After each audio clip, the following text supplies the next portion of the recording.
konflik dualisme antara kepengurusan dari Organisasi Persatuan Tinju Amatir Indonesia dan juga pengurus besar tinju Indonesia sedang berlangsung pada saat ini, teman-teman. Jadi gue bakal ngebahas bagaimana konflik ini atau permasalahan ini berlangsung baru-baru ini. Gue bakal ngejelasin bagaimana dari penilaian dari aspek hukum, teman-teman, mengenai legalitas dualisme organisasi olahraga ini.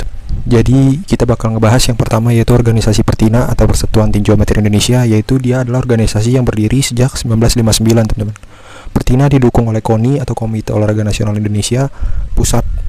Surat KONI Pusat nomor 1467/ORG/XI/2025 menegaskan bahwa Pertina adalah satu-satunya organisasi yang berhak menyelenggarakan kegiatan dan membina atlet tinju amatir.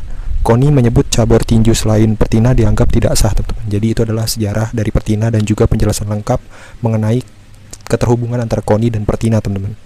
Kita lanjut ke Perbati. Perbati atau Pengurus Besar Tinju Indonesia adalah organisasi yang baru lahir pada 3 Mei 2025 yang disesuaikan dengan Federasi Dunia Baru, teman-teman, atau World Boxing.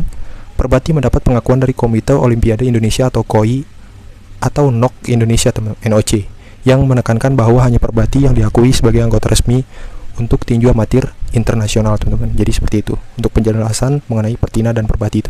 Gue akan ngejelasin bagaimana dari aspek hukumnya, teman-teman. Jadi terjadi dualisme pengakuan antara KONI yang menaungi Pertina dan juga KOI yang menaungi Perbati.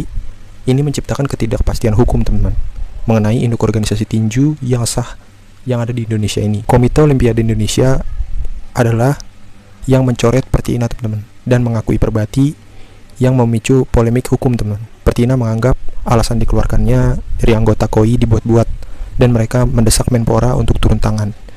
Dari dualisme olahraga ini akan ada dampak yang bakal dirasain oleh atlet, teman-teman. Yang pertama, jika konflik ini menyebabkan pembinaan terhenti, akan membingungkan atlet, teman-teman. Itu yang pertama. Yang kedua, KONI ingin Pertina dan Perbati bersatu, teman-teman. Namun perbedaan afiliasi internasional atau dalam kurung IBA versus World Boxing. Jadi Pertina ini dinaungi oleh organisasi internasional IBA, teman-teman, dan Perbati dinaungi oleh World Boxing, di mana World Boxing ini dia tuh mengakomodir event-event yang resmi, teman-teman, seperti SEA Games, Asian Games, dan juga Olimpiade, teman-teman. Jadi untuk saat ini Perbati yang masih diakui untuk di negara Indonesia ini untuk mengakomodir atlet Indonesia untuk bisa dikirim ke event tersebut.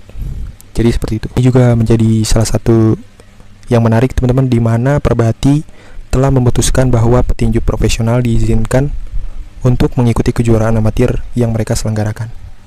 Mantap gitu. Tapi gue nggak tahu kayak kalau misalnya petinju profesional itu mungkin yang masih record atau box rec-nya sedikit ya. Kalau misalnya box rec-nya yang udah banyak, gue juga nggak tahu sih bakal diizinkan di pertandingan amatir yang dinaungi Perbati atau enggak.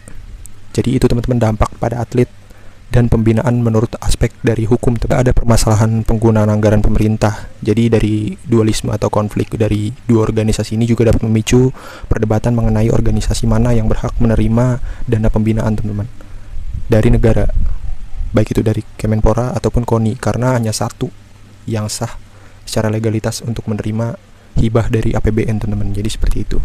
Dan berikut ada penyelesaian konfliknya yang bisa diselesaikan oleh dua organisasi olahraga ini. Yang pertama, KONI menegaskan bahwa dualisme ini merugikan prestasi, teman-teman, dan meminta pemerintah bertindak. Mungkin yang dimaksud pemerintah bertindak itu dari pemerintah pusat ya. Harus mungkin melakukan rapat atau melakukan konvers dengan dua organisasi ini bagaimana jalan tengahnya untuk mereka bisa membina atlet-atlet tinju amatir Indonesia untuk bisa bermain di event internasional. Untuk yang kedua, situasi ini juga menuntut penegasan legalitas dari Kemenpora untuk mengakhiri dualisme kepengurusan. Jadi seperti itu, teman-teman. Jadi yang gue simpulkan dari permasalahan ini ya, ini tuh sebenarnya permasalahan antara yang baru dengan yang lama sih, teman-teman, menurut gue. Pertina diakui oleh KONI sejak tahun 1959. Perbati diakui sejak tahun 2025, tahun kemarin, pada tanggal 3 Mei, karena mereka lebih dulu untuk melakukan afiliasi dengan federasi baru, teman-teman. Ini sangat membingungkan sih. Ya mau gak mau mereka harus bersatu untuk bisa membina atlet tinju amatir Indonesia bisa bermain di level internasional. Itu sih menurut gue yang menarik, yang menjadi pertimbangan untuk kedua organisasi ini. Oke, menurut tanggapan kalian gimana nih? Apakah ada dualisme organisasi dari olahraga lain? Teman-teman bisa tulis di kolom komentar kalau teman-teman tahu ya. Mungkin itu aja video dari gue kali ini. Sampai jumpa di video berikutnya teman-teman. See you.